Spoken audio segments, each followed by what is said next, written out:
আজ আমি বাবরের প্রথম জীবন নিয়ে আলোচনা করব। তাহলে আলোচনাটা শুরু করি। ভারতে মুঘল সাম্রাজ্যের প্রতিষ্ঠাতা ছিলেন জহুরুদ্দিন মোহাম্মদ বাবর। পিতার দিক থেকে দিগ্বিজয়ী তৈমুর লঙ্গের পঞ্চম পুরুষ এবং মাতার দিক থেকে চিঙ্গিস খাঁর চতুর্দশ পুরুষ। বাবর ও তার বংশধরদের মুঘল বলা হয়। মুঘল কথাটি মঙ্গল থেকে এসেছে। বাবর কিন্তু মঙ্গল ছিলেন না, তিনি ছিলেন চাগতাই তুর্কি। বাবর তার আত্মজীবনী বাবর নামাতে বলেছেন যে তুর্কিরা মঙ্গল থেকে আলাদা।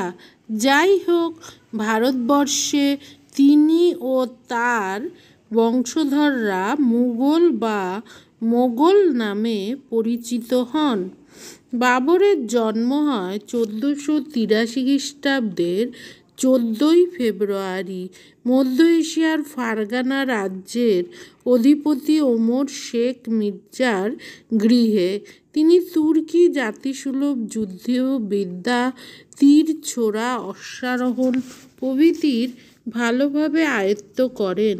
বাবরের 12 বৎসর বয়সে পিতৃবিয়োগ হলে তার পৈতৃক ফারগানা রাজ্য তার মাতুলরা গ্রাস করার চেষ্টা করলে বাবর অল্প বয়সেই তা নিবৃত্ত করেন। এই অল্প বয়স থেকে নানা বিপদ ও সংকটের মধ্যেই বাবরের রাজনীতি শিক্ষা ও বুদ্ধির বিকাশ ঘটে। বাল্যকাল থেকে বাবর ছিলেন ঘোর উচ্চাকাঙ্ক্ষী।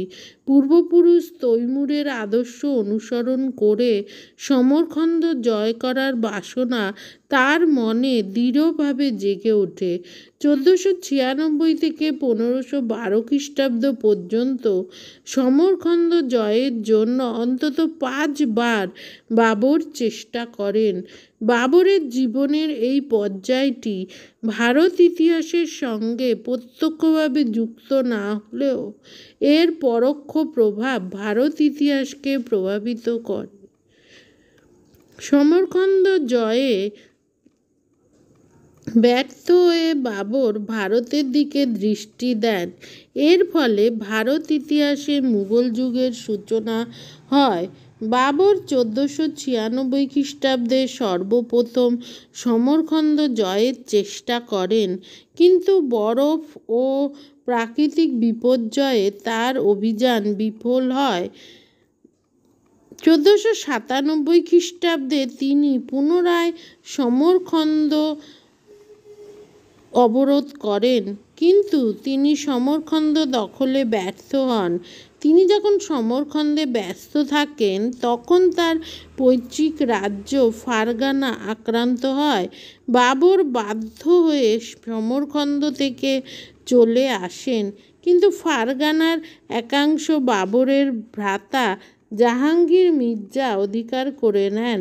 1500 খ্রিস্টাব্দে বাবর তৃতীয়বার সমরখন্দ অভিযান করেন। তিনি অতর্কিত আক্রমণে সমরখন্দের দুর্গ অধিকার করেন। উজবেকি সর্দার শাহে বানী খাঁ সাময়িকভাবে সমরখন্দ হারিয়ে ফেলেন, কিন্তু শীঘ্রই সারিপুলের যুদ্ধে তিনি বাবরকে পরাস্ত করেন। বাবর পৈতৃক রাজ্য ফারগানাও হারান। তার ভ্রাতা জাহাঙ্গীর মির্জা গোটা ফারগানা দখল করে নেন। বাবর ফারগানা পুনর্দখলের চেষ্টায় যখন ব্যস্ত ছিলেন, সেই সময় 1503 খ্রিস্টাব্দে শাহেবানী খাঁ তাকে আর্চিয়ানের যুদ্ধে দারুণভাবে পরাস্ত করেন।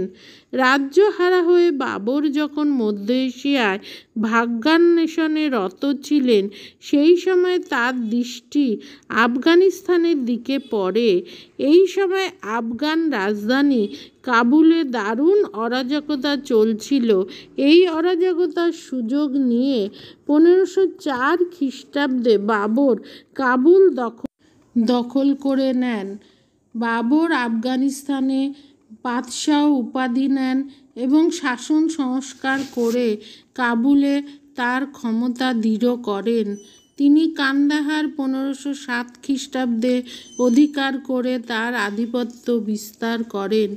ইতিমধ্যে উজবেগি সর্দার সাহেবানি খাঁর ক্ষমতা বৃদ্ধিতে পারস্যের শাহ ইসমাইল উৎকণ্ঠিত হন। তার চিরশত্রু সাহেবানির বিরুদ্ধে বাবর শাহ ইসমাইলকে সমর্থন জানান।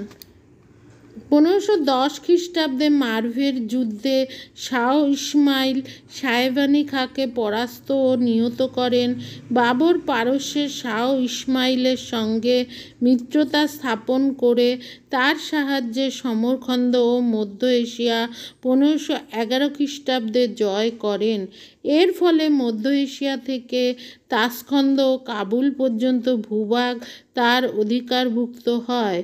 বাবরের এই বিজয় বেশিদিন স্থায়ী হয়নি। প্রথমত তার মিত্র পারস্যের শাহ ইসমাইলের সঙ্গে বাবরের বিচ্ছেদ ঘটে, কারণ সুন্নি ধর্মাবলম্বী বাবর ও তার অনুগামীদের পক্ষে পারস্যের শিয়া শাহের আধিপত্য মানা সম্ভব ছিল না। এই বিচ্ছেদের ফলে বাবরের সামরিক ক্ষমতা দুর্বল হয়ে যায়। দ্বিতীয়ত উজবেগি সর্দাররা বাবরের দ্বারা পরাস্ত হওয়ার পর উবাইদ উল্লাহ খানের নেতৃত্বে পুনরায় সংঘবদ্ধ হয়। 1512 খ্রিস্টাব্দে গাজদাওয়ানের যুদ্ধে উজবেগিরা বাবরকে চূড়ান্তভাবে পরাজিত করে। বাবর সমরখন্দ থেকে পিছু হটে কাবুলে ফিরে আসতে বাধ্য হন। এইভাবে বাবরের জীবনে সমরখন্দ জয়ের অধ্যায় সমাপ্ত হয়। গাজদওয়ানের যুদ্ধে পরাজয়ের পর বাবর উপলব্ধি করেন যে সমরখন্দ জয় করা তার পক্ষে সম্ভব হবে না। এই সময় অর্থাৎ 1512 খ্রিস্টাব্দ থেকে তিনি একদিকে কাবুলে তার ক্ষমতাকে দৃঢ় করার চেষ্টা করেন, অন্যদিকে তিনি কাবুলের পার্বত্য ভূমি থেকে পূর্ব দিকে ভারতের সমতল অঞ্চলের প্রতি দৃষ্টি দেন। বাবরের মতো উচ্চাকাঙ্ক্ষী শাসকের পক্ষে ক্ষুদ্র পার্বত্য রাজ্য আফগানিস্তান নিয়ে সন্তুষ্ট থাকা সম্ভব ছিল না। ফলে ভারতের সমতল ভূমির শ্যামল হাতছানি তাকে আকৃষ্ট করে। তিনি এক বর্ষিয়ান মহিলার কাছে তৈমুরের দিল্লি বিজয়ের কাহিনী শোনেন। তখন থেকে ভারতবর্ষ সম্পর্কে তার আগ্রহ জন্মায়। মধ্য এশিয়ায় তার রাজ্য বিস্তারের সম্ভাবনা সুদূর পরাহত হলে তিনি স্বভাবতই ভারতের দিকে দৃষ্টি ফেরান। উত্তর ভারতের রাজনৈতিক অস্থিরতা, লোদি সর্দারদের মধ্যে অন্তর্বিরোধ বাবরের অজানা ছিল না। তাছাড়া ভারতের ঐশ্বর্য ও ধন সম্পদের প্রলোভনতা ছিল। 1519 থেকে 1524 খ্রিস্টাব্দ পর্যন্ত 4টি প্রাথমিক অভিযান চালিয়ে বাবর ভারতের সীমান্ত অঞ্চলে তার প্রবেশের পথ পরিষ্কার করেন। 1519 খ্রিস্টাব্দে তিনি বাজাউর ও ভেরা নামক সীমান্তের স্থান অতিক্রম করেন। 1520 খ্রিস্টাব্দে তিনি পাঞ্জাবের শিয়ালকোট পর্যন্ত এগিয়ে আসেন। ইতিমধ্যে দিল্লির সুলতান ইব্রাহিম লোদির সঙ্গে তার সামন্ত দৌলত খাঁ লোদি ও আলম খাঁ লোদির বিবাদ বাধলে শেষের দুইজন বাবরের সাহায্য চান। দৌলত খাঁ ও আলম খাঁ ভেবেছিলেন যে তারা ইব্রাহিমের বিরুদ্ধে বাবরকে ব্যবহার করে নিজেদের ক্ষমতা বাড়াবেন, কিন্তু তাদের এই ধারণা শীঘ্রই দূর হয়। তারা বুঝতে পারেন যে বাবর ভারতে তার স্থায়ী আধিপত্য স্থাপনে দৃঢ় প্রতিজ্ঞ। বাবর 1524 খ্রিস্টাব্দে লাহোর ও দিপালপুর অধিকার করেন। তিনি কাবুলে ফিরে গেলে দৌলত খাঁ লোদি লাহোর পুনরায় অধিকার করেন, কিন্তু বাবর পুনরায় ভারতে ফিরে আসেন। বাবর তার আত্মজীবনী তুজুকি বাবরিতে বলেছেন যে 1525 খ্রিস্টাব্দে তিনি হিন্দুস্তান বিজয়ের জন্য যাত্রা করেন। দৌলত খাঁ লোদি বাবরকে প্রতিহত করা অসম্ভব দেখে তার বশ্যতা স্বীকার করেন। বাবর পাঞ্জাব জয় করে দিল্লির দিকে এগিয়ে যান।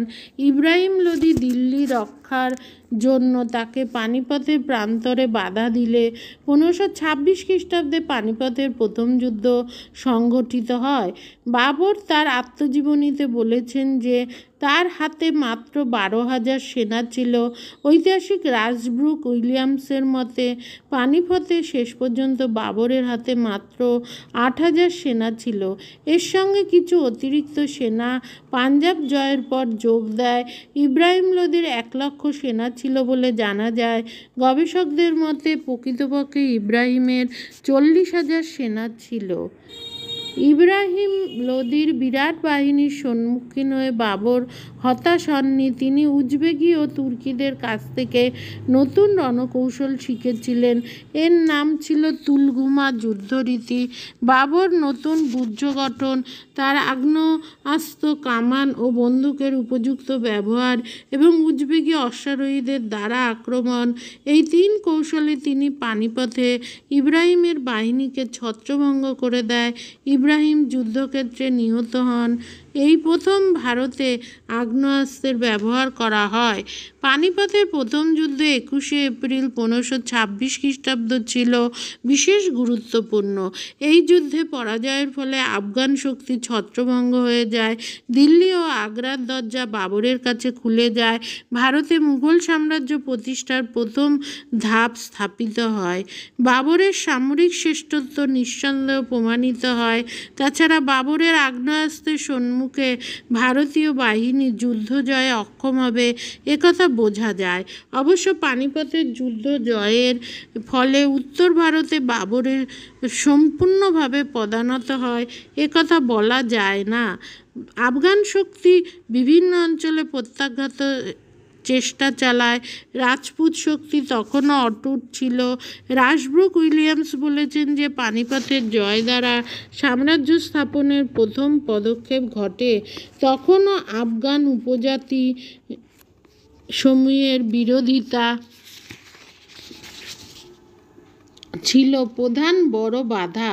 পানিপথের জয়ের পর বাবর দিল্লি ও আগ্রা লুট করে বহু ধনরত্ন পান। তিনি এই অর্থ তার সেনাপতি ও ধর্মগুরুদের বিতরণ করেন। এজন্য তিনি কান্দাহার উপাধি পান। পানিপথ জয়ের পর বাবর ভারতে স্থায়ীভাবে রাজত্ব করার সংকল্প নেন। বাবরের অনুচররা ভারতে থাকতে ইচ্ছুক ছিল না। তারা ভারতের ধনরত্ন লুট করে স্বদেশে ফিরে যেতে ইচ্ছা করে। বাবর তার ব্যক্তিগত প্রভাব বিস্তার করে অনুচরদের মত পরিবর্তন করেন। ইতিমধ্যে তিনি দোয়াব অঞ্চল জয় করে তার শক্তি বাড়িয়ে নেন। তিনি উত্তর ভারতের বিচ্ছিন্ন অঞ্চলে তার আমিরদের শাসনকর্তা নিযুক্ত করে প্রত্যেক আমিরকে নিজ নিজ অঞ্চলে আফগানদের দমন ও আইনশৃঙ্খলা স্থাপনের দায়িত্ব দেন। এই নীতি বিশেষ কার্যকরী হয় উত্তর ভারতের বিস্তীর্ণ অঞ্চলে। এর ফলে বাবরের অধিকারে আসে। বহু আফগান সর্দার তার প্রতি বশ্যতা জানান। তিনি কনৌজের পূর্ব দিকের অঞ্চলে লোহানি আফগানদের আধিপত্য ধ্বংস করার জন্য তার পুত্র হুমায়ুনকে দায়িত্ব দেন। তিনি অন্যান্য আমিরদের রিয়ানা, কালান, চোলপুরের আফগান সর্দারদের দমন করার দায়িত্ব নেন। এইভাবে ভারতে বাবরের আগমন ঘটে।